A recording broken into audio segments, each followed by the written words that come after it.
Hello, everyone. After many weeks of research and curating information online, I am sending you the most important information that I gathered. And before voting, please read carefully the email that I have sent to everyone.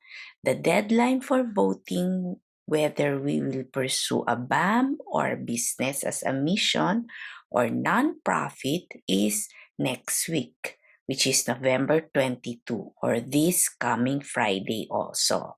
After voting, we will tally the score and discuss anong mga ideas ang pwede nating gawan ng business plan or charitable plan. I also included yung disadvantages pag non-profit at disadvantages din naman pag business corporation. I also included a few ideas whether non-profit or business ideas. We can finalize the details after voting. So before you vote and click on the link sent to your email, prayerfully consider ano ba sa palagay natin ang pinapagawa ng Diyos sa atin at sa Nova House. With that being said, click on the link sa email when you are ready to vote. Okay? Thank you!